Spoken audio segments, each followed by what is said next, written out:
दादा जान, लकड़ी वाला मोजा तो रह ही गया, आपने मोजा तो सुनाया ही नहीं। सुहेब ने बेसब्री से कहा। दादा जान बोले, अच्छा भी मोजा भी सुनाते हैं। इसी जंग में जन्नती सहाबी हजरत आकाशा रदियल्लाहु तआला अन्हु कुफ्फार से लड़ रहे थे कि इनकी तलवार टूट गई।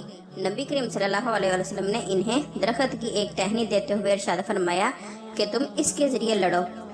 दादा जान सांस लेने के लिए रुके तो खुबैब जल्दी से बोला, लेकिन दादा जान, लोहे की तलवार का दरख्त की टहनी से भला क्या मुकाबला।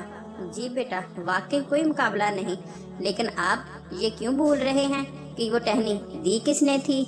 बस हुजूर सल्लल्लाहु अलैहि वसल्लम के हाथों की बरकत थी कि वो टहनी हजरत आकाशा रदियल्लाहु तआला अन्हा के हाथ में आकर इंतहाई मजबूत और खूबसूरत तलवार बन गई, जिससे न सिर्फ गज़वा बदर बल्कि और भी कई जंगों में आप रदियल्लाहु तआला अन्हु ने लड़ाइयाँ लड़ी।